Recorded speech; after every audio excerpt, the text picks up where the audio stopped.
Desesperado, um milionário falido saiu da própria empresa sem rumo. Depois de ser traído e expulso, com a mente em choque, tropeçou no próprio passo e esbarrou bruscamente em um garoto de rua que não desviou o olhar.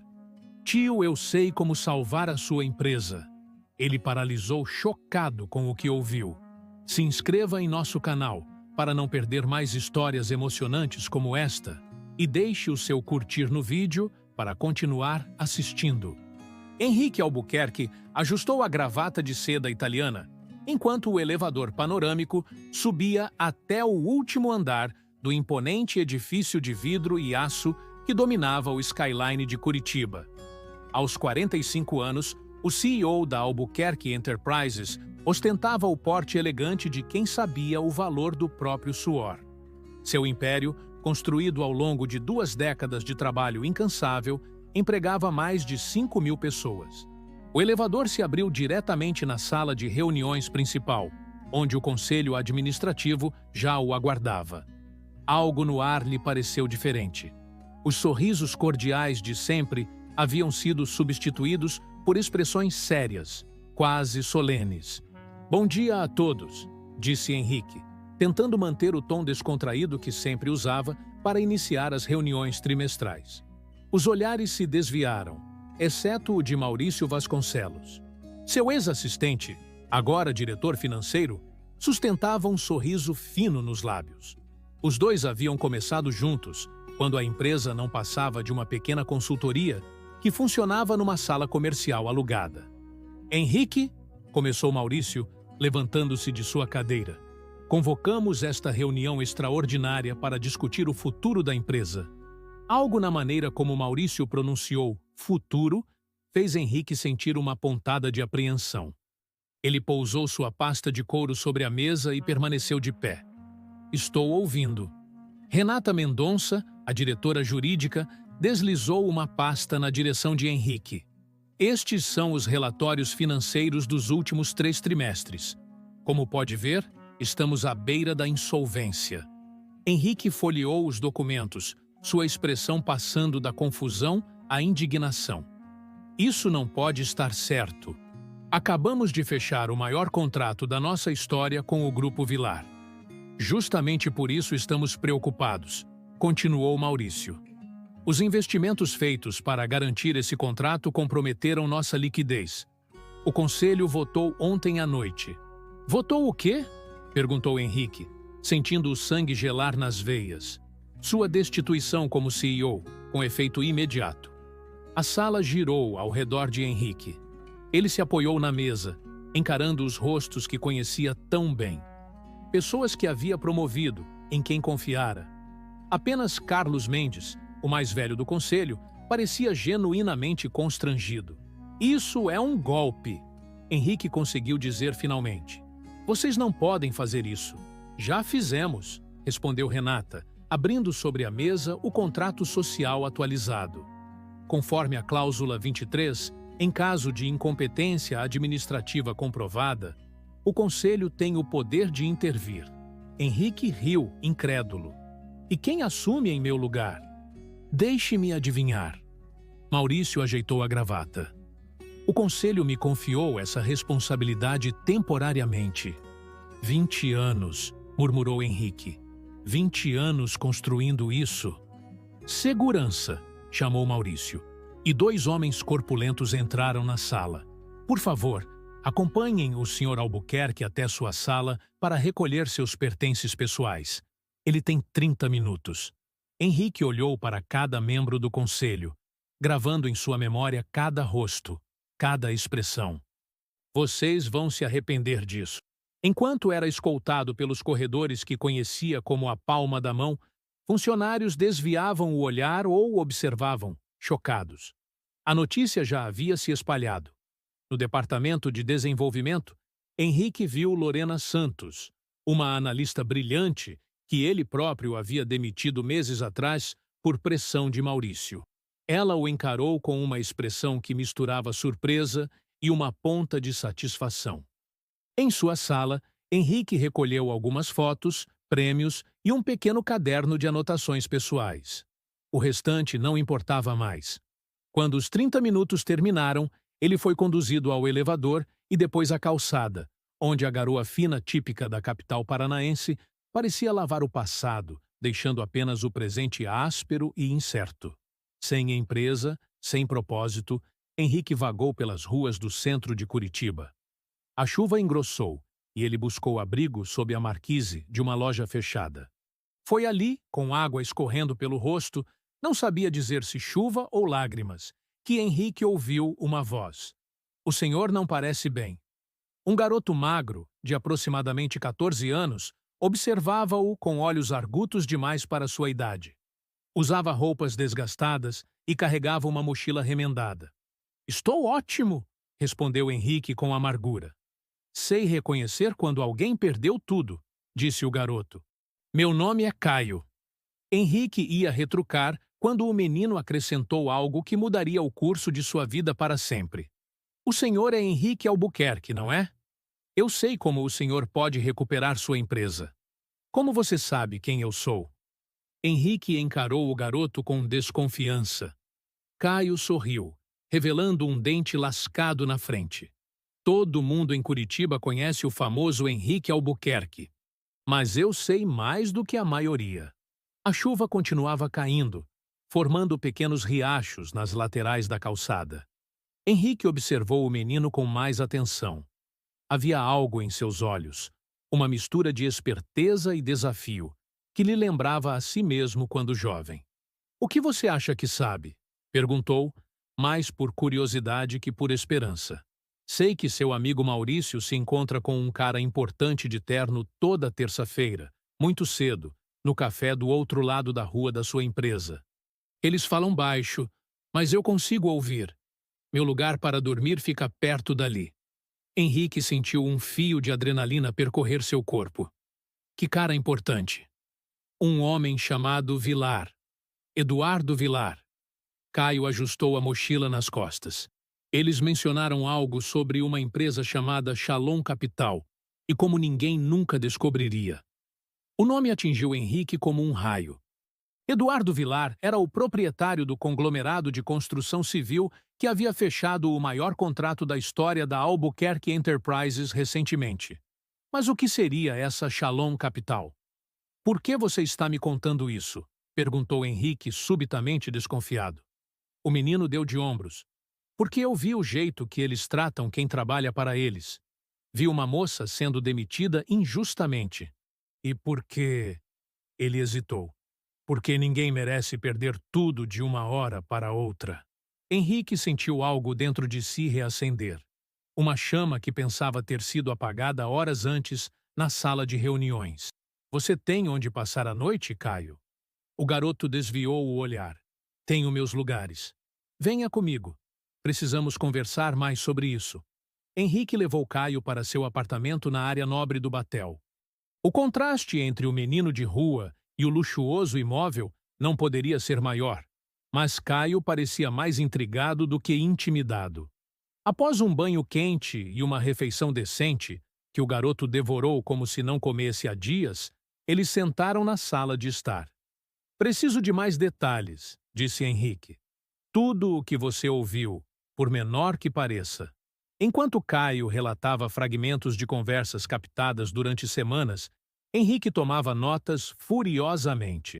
Palavras como transferência offshore, documentos falsificados e desvio começaram a formar um quebra-cabeça sombrio.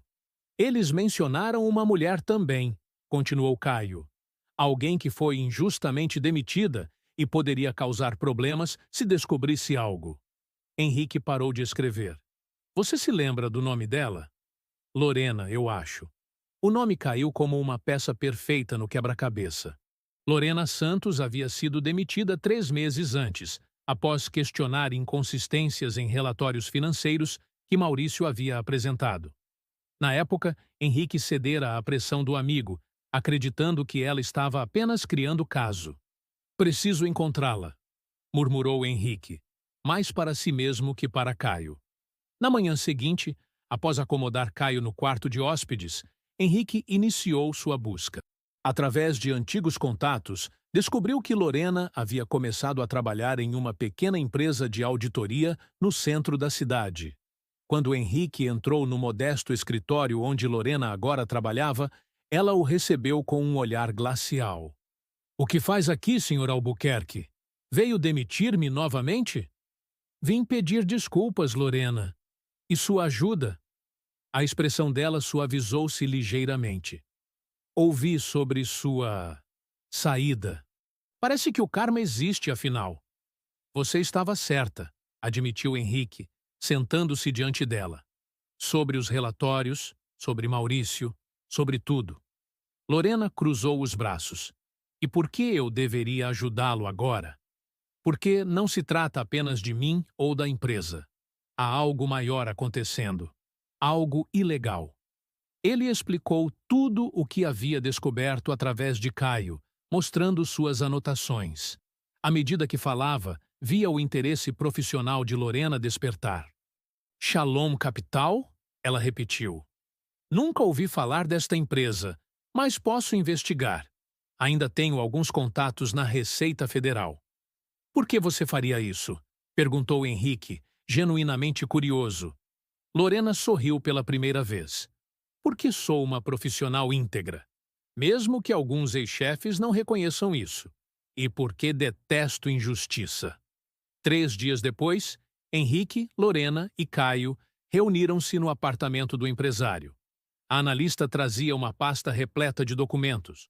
"A Shalom Capital é uma empresa de fachada registrada nas Ilhas Cayman", explicou Lorena, espalhando papéis sobre a mesa. "Todas as transações suspeitas que identifiquei nos relatórios passavam por ela. O esquema é sofisticado, mas deixaram rastros." "Quem está por trás disso?" perguntou Henrique. "Formalmente, ninguém conhecido. Mas ao cruzar datas de transferências com viagens registradas, ela deslizou um documento na direção dele. Eduardo Vilar esteve nas Ilhas Cayman, exatamente nos dias em que a empresa foi registrada." Caio, que observava tudo com fascínio, apontou para uma foto. "É ele, o homem que se encontra com Maurício?" Henrique sentiu o peso da revelação. Seu maior cliente havia conspirado com seu diretor financeiro para tomar sua empresa. Mas por quê? "Há mais", continuou Lorena, mostrando uma planilha complexa. "A Albuquerque Enterprises não está à beira da insolvência. Na verdade, está extremamente lucrativa. Os relatórios apresentados ao conselho foram manipulados. Então, por que me tirar da empresa se ela está indo bem?" questionou Henrique. A resposta veio como um sussurro de Lorena enquanto apontava para uma série de contratos. "Porque com você fora do caminho, eles podem usar a estrutura da sua empresa para lavar dinheiro em grande escala. Dinheiro que vem dos contratos superfaturados das construtoras de Vilar com o governo." Os três se entreolharam, compreendendo a magnitude do que haviam descoberto.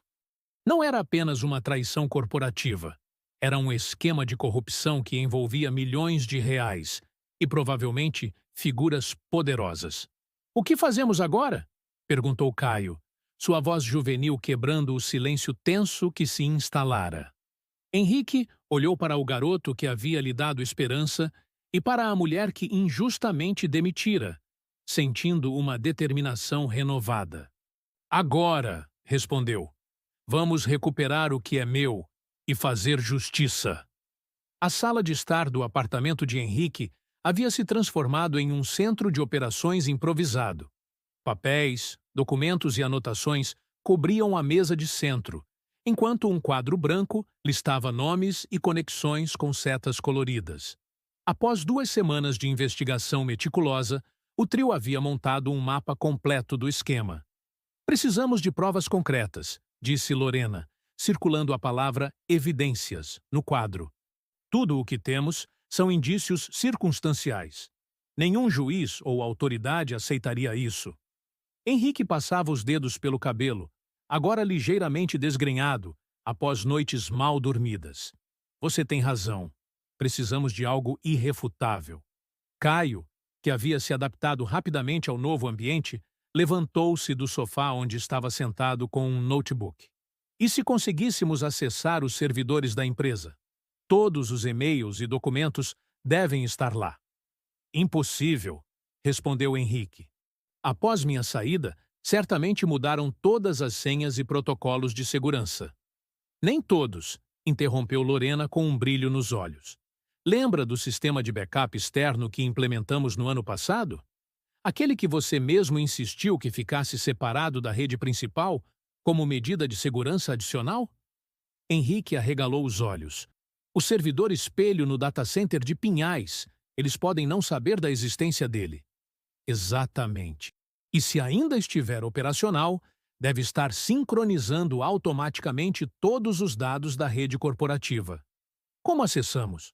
Perguntou Caio, empolgado com a possibilidade. Lorena hesitou. Precisaríamos estar fisicamente no local. O acesso é biométrico. Minha digital ainda deve funcionar, disse Henrique. Mas o risco é enorme. Se formos pegos invadindo o data center, não seria invasão, corrigiu Lorena. Você ainda é legalmente o proprietário majoritário da empresa, mesmo que temporariamente afastado da gestão. Tecnicamente, você tem todo o direito de acessar aqueles dados. Henrique sorriu pela primeira vez em dias. Tecnicamente? Na noite seguinte, um carro estacionou discretamente no complexo industrial de Pinhais, nos arredores de Curitiba. Henrique e Lorena, vestidos com uniformes da empresa de manutenção que prestava serviços ao data center, apresentaram credenciais falsas na portaria. Cortesia de um antigo cliente de Henrique que devia alguns favores. Manutenção preventiva no servidor 7B, explicou Lorena ao segurança sonolento, que mal olhou os documentos antes de permitir a entrada. Caio, contra os protestos iniciais dos adultos, havia insistido em participar. Agora, escondido no porta-malas com um equipamento de comunicação, seria seus olhos externos. Costa limpa, sussurrou o garoto pelo comunicador enquanto Henrique e Lorena atravessavam o corredor refrigerado entre fileiras de servidores zumbindo. Ao chegarem à unidade 7B, Henrique pressionou o polegar no leitor biométrico, contendo a respiração. Após um segundo que pareceu uma eternidade, uma luz verde acendeu e a porta deslizou para o lado. Ainda sou o dono, afinal, murmurou com satisfação. Lorena conectou seu notebook ao terminal e começou a navegar pelos arquivos, enquanto Henrique vigiava a porta. Achei, sussurrou ela depois de 20 minutos tensos. E-mails entre Maurício e Vilar discutindo a Operação Limpeza para te afastar. Transferências para a Shalom Capital. Documentos forjados apresentados ao conselho. Seus dedos voavam pelo teclado. Estou copiando tudo. Quanto tempo? Mais 5 minutos, respondeu, quando o comunicador em seu ouvido crepitou. Problema? Disse a voz alarmada de Caio. 2 seguranças estão se dirigindo para aí. Parece que o sistema registrou o acesso biométrico e enviou um alerta. Droga! Sibilou Henrique. Eles devem ter configurado um alarme para minha digital. 4 minutos para a cópia terminar, informou Lorena, agora visivelmente nervosa. Não temos 4 minutos. Henrique espiou pelo corredor. Consigo distraí-los. Quando terminar, saia pelos fundos. Caio sabe o caminho alternativo que planejamos. Antes que Lorena pudesse protestar, Henrique já havia saído, caminhando propositalmente na direção dos seguranças. Boa noite, senhores, cumprimentou com naturalidade. Henrique Albuquerque. Precisava verificar alguns dados pessoais no servidor e...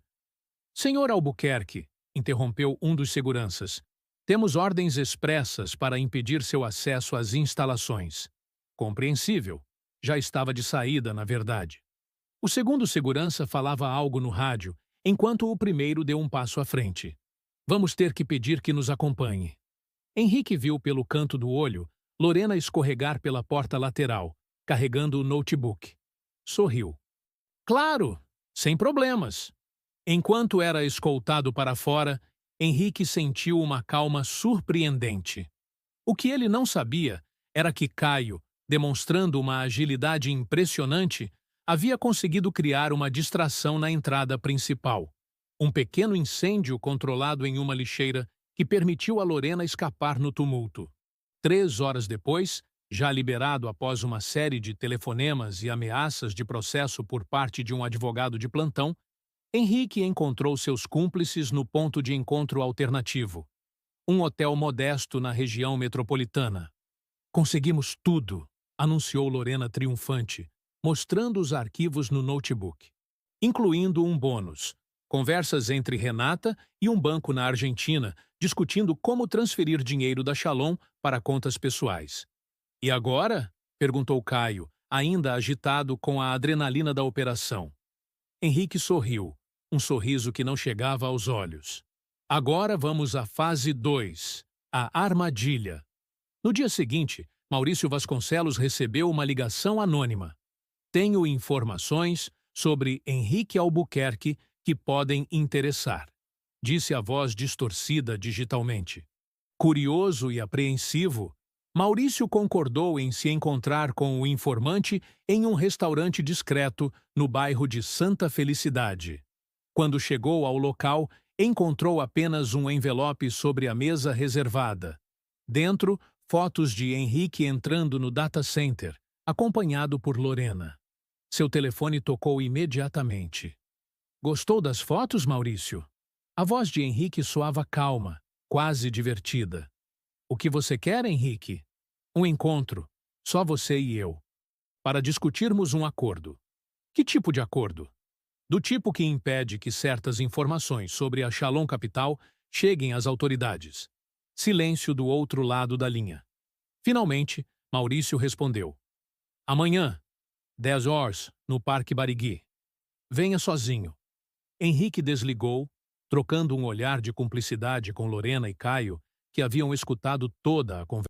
O gravador digital de alta precisão já estava preparado para o dia seguinte. Ele mordeu a isca, disse Henrique, sentindo-se mais próximo de recuperar tudo o que havia perdido. A névoa matinal ainda pairava sobre o lago do Parque Barigui quando Henrique chegou. Escolheu um banco isolado com vista para a água, verificando o pequeno gravador escondido no bolso interno de seu paletó. Lorena e Caio observavam de longe, estrategicamente posicionados para não serem notados. Maurício chegou exatamente às 10 horas, impecável em seu terno italiano, mas com olheiras que denunciavam noites sem dormir. Henrique, cumprimentou secamente, sentando-se ao lado do ex-amigo. Obrigado por vir, Maurício. Como está a empresa? Um sorriso arrogante surgiu nos lábios do usurpador. Melhor do que nunca. O conselho está satisfeito com os resultados. Imagino que esteja, especialmente Eduardo Vilar. O sorriso de Maurício vacilou. Não sei do que você está falando. Vamos poupar tempo, cortou Henrique, ativando discretamente o gravador. Sei sobre a Shalom Capital. Sei sobre as transferências, os documentos forjados, o plano para me afastar. Sei tudo. Provar é outra história, retrucou Maurício, recuperando a compostura. Tenho cópias de todos os e-mails, Maurício, todas as transferências, as atas de reuniões secretas com Vilar. Até mesmo aquele áudio onde você instrui Renata a forjar os documentos de insolvência. A face de Maurício empalideceu visivelmente. O que você quer? A verdade, para começar. Por quê? Éramos como irmãos. Um silêncio pesado se instalou entre eles, quebrado apenas pelo canto ocasional dos pássaros e o burburinho distante de corredores matinais. Você nunca entenderia, disse finalmente Maurício. Sempre foi o visionário, o rosto da empresa. Eu era apenas o braço direito, o eterno segundo lugar. Seus dedos tamborilavam nervosamente no banco. Quando Vilar me procurou com a proposta, vi minha chance. Ele precisava de uma empresa respeitável para fazer o dinheiro circular. Uma empresa que eu conhecia por dentro. E Renata? Ambiciosa como eu. O dinheiro ajudou a convencê-la. E os outros membros do conselho? Maurício deu de ombros. Alguns sabem partes do esquema. Outros apenas seguiram o voto majoritário. Carlos Mendes, por exemplo, apenas cedeu à pressão. Quanto dinheiro já passou pela Shalom? Cerca de 120 milhões nos últimos 6 meses. Henrique assentiu, satisfeito com as confissões que o gravador estava capturando. E agora? O que pretende fazer com minha empresa? O plano era expandir o esquema, usar contratos internacionais para movimentar valores ainda maiores. Depois, em uns 2 anos, pulverizar a empresa em subsidiárias menores, diluindo qualquer rastro. Henrique sentiu um aperto no peito ao ouvir os planos para destruir tudo o que havia construído. Minha proposta é simples. Vocês renunciam. Você, Renata e quem mais estiver envolvido. O conselho me reintegra. O esquema acaba. Em troca, não levo essas evidências às autoridades. Maurício riu, um riso sem humor. E você acha que Vilar vai simplesmente aceitar isso? Ele tem conexões poderosas, Henrique. Pessoas que podem fazer muito mais que tirar sua empresa. Vilar é o próximo na minha lista, respondeu Henrique calmamente. Mas começo por você. O gravador continuava registrando, enquanto Maurício, encurralado, acabou revelando mais detalhes do esquema, incluindo nomes de políticos e empresários envolvidos. Quando finalmente se despediram, o ex-assistente parecia derrotado, prometendo conversar com os outros conspiradores. Você não vence essa guerra sozinho, Henrique. Foram suas últimas palavras antes de partir. 3 dias depois, uma sessão extraordinária do Conselho reintegrou Henrique ao cargo de CEO. Maurício havia renunciado, alegando problemas pessoais. Renata, ao saber que estava sendo investigada, tentou fugir para a Argentina, mas foi detida no aeroporto de Buenos Aires pela Interpol, graças a uma denúncia anônima. Mas Eduardo Vilar continuava intocado, negando veementemente qualquer envolvimento quando a imprensa começou a noticiar o escândalo que se desenrolava na Albuquerque Enterprises. Ele é intocável, lamentou Lorena em mais uma reunião no apartamento de Henrique. Tem proteção política, dinheiro, influência. Ninguém é intocável, respondeu Henrique, observando Caio que estudava concentrado em um canto da sala. Nos últimos meses, o empresário havia matriculado o garoto em uma das melhores escolas de Curitiba e iniciado o processo para se tornar seu guardião legal. O menino de rua estava se revelando extremamente inteligente, absorvendo conhecimentos com uma rapidez impressionante. Foi Caio quem trouxe a chave final para derrubar Vilar. E se a gente for direto na fonte do dinheiro? Sugeriu uma noite, erguendo os olhos de um livro de economia. Vocês adultos estão sempre tentando pegar as pessoas depois que elas fazem algo errado. Por que não impedir antes? A ideia do garoto era brilhante em sua simplicidade. Em vez de perseguir Vilar diretamente, eles poderiam expor os contratos superfaturados com órgãos públicos que alimentavam o esquema. E para isso, precisariam de alguém dentro do governo. Carlos Mendes, o membro mais velho do conselho que havia demonstrado desconforto com o golpe, tinha um irmão no Tribunal de Contas. Através dele, Henrique conseguiu uma reunião confidencial e entregou parte das evidências que havia coletado, especificamente aquelas que ligavam Vilar aos contratos fraudulentos. A investigação oficial foi rápida e devastadora. Em menos de 1 mês, as principais obras de Vilar foram paralisadas e suas contas bloqueadas. Encurralado, o empresário tentou uma última cartada desesperada. Uma reunião privada com Henrique. No luxuoso escritório de advocacia, que serviu como terreno neutro, Vilar mostrou seu verdadeiro caráter. Posso oferecer o dobro do que você perdeu, propôs, deslizando uma folha com números astronômicos para Henrique. Você recuperou sua empresa, teve sua vingança. Podemos encontrar um meio termo. Henrique pegou o papel, observou os valores e depois o rasgou meticulosamente em pequenos pedaços. Não se trata mais de dinheiro ou vingança, disse Henrique, encarando o homem que quase destruíra tudo que construíra. Trata-se de justiça e de deixar um legado diferente. Vilar saiu da reunião direto para uma coletiva de imprensa, onde, surpreendentemente, anunciou seu afastamento de todas as empresas do grupo, citando problemas de saúde. Uma semana depois, deixou o país rumo a um destino desconhecido, mas os processos continuaram em seu nome. 6 meses se passaram. Em uma manhã ensolarada de primavera, Henrique contemplava Curitiba do terraço da Albuquerque Enterprises. A empresa não apenas havia sobrevivido ao escândalo, mas saído fortalecida. Com Lorena como nova diretora de operações, os processos internos haviam sido completamente reformulados, garantindo transparência total. Senhor Albuquerque, chamou sua nova assistente. Os convidados chegaram para a inauguração. No salão principal, dezenas de jovens em situação de vulnerabilidade aguardavam ansiosos, acompanhados por assistentes sociais.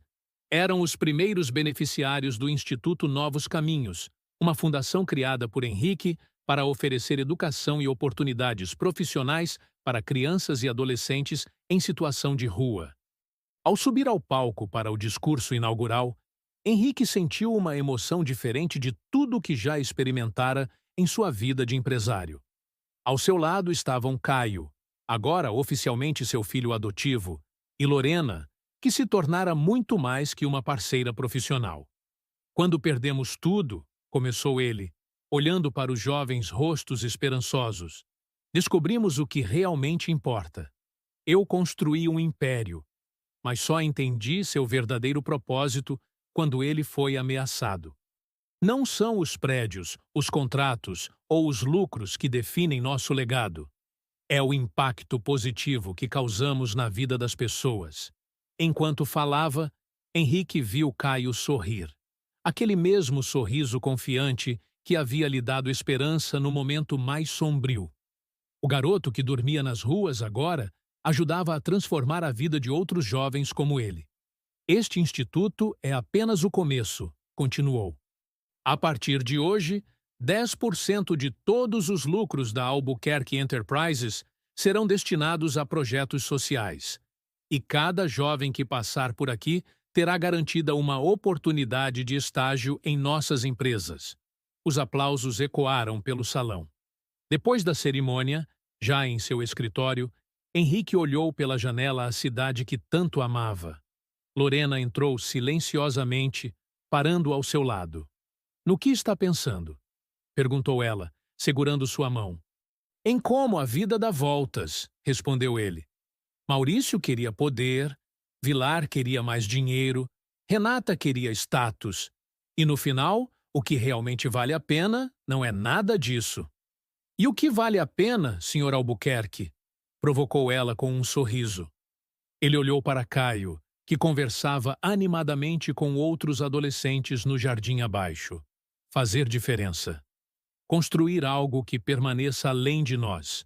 Transformar vidas.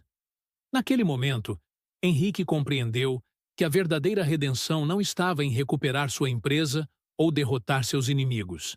Estava na transformação que sofrera, no novo propósito que encontrara e nas vidas que agora poderia tocar positivamente.